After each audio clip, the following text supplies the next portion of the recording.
आइए एक दिल छू लेने वाली कहानी पढ़ते हैं, गरीब का मजाक।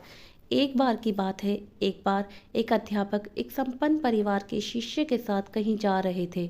तो उस शिष्य को कुछ मजाक सूझी, क्योंकि उसको रास्ते में किसी गरीब मजदूर के जूते दिखाई दिए। उसने अध्यापक से कहा, गुरुजी, अगर हम इन जूतों को छुपा दें तो कितना मज़ा आएगा। देखते हैं कि मजदूर पर इसका क्या असर पड़ता है। अब उसको तो मजाक सूझ रही थी, लेकिन गुरुजी ने कहा कि नहीं, गरीब इंसान के साथ इस तरह का भद्दा मजाक करना ठीक नहीं। उसने कहा, क्यों ना हम इन जूतों में कुछ सिक्के डाल दें और देखें कि इसका इस गरीब मजदूर पर क्या प्रभाव पड़ता है। उन्होंने ऐसा ही किया। जैसे ही मजदूर अपना काम करके लौटा और उसने एक पाउंड अपने जूते में डाला तो उसको कुछ कठोर सा महसूस हुआ। उसने अंदर हाथ डाला तो उसको कुछ सिक्के दिखाई दिए। वह थोड़ा आश्चर्य में पड़ गया। आसपास किसी को देखा तो कोई दिखाई नहीं दिया।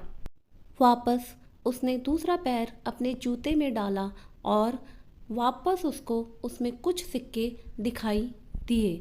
अब दोनों जूतों के सिक्कों को उसने अपने हाथों में रखा और प्रभु की तरफ इशारा किया। हे प्रभु, पता नहीं किस भले मनुष्य ने यह सिक्के मेरे जूतों में छुपाए हैं, लेकिन जिसने भी छुपाए हैं उसको मेरी दुआ है, ताकि इन पैसों से मैं अपने बच्चों और पत्नी के लिए कुछ खाने और दवाइयाँ ला सकूँगा। और इतना बोल वह वहाँ से चला गया। इस बात को शिष्य और अध्यापक दोनों सुन रहे थे।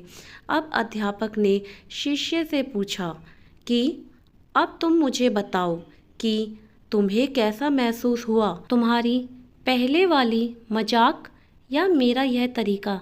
तो उसने कहा कि गुरुजी, मैं आपसे क्षमा चाहता हूँ।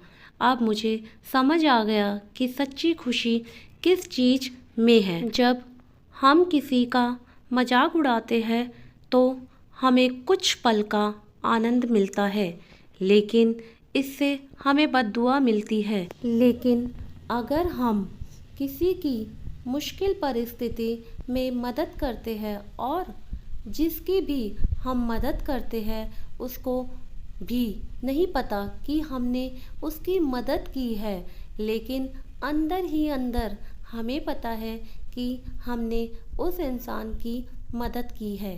यही सच्ची खुशी है। जब हम दूसरों को खुशी देते हैं तो हमें सच्ची खुशी मिलती है। और दान करते रहिए, जिसकी भी आप काबिल हो। जितना भी आप से बन पड़े उतना दान कीजिए, लेकिन दान ज़रूर करें। If you like my story, then please like, share and subscribe for more videos. Thank you.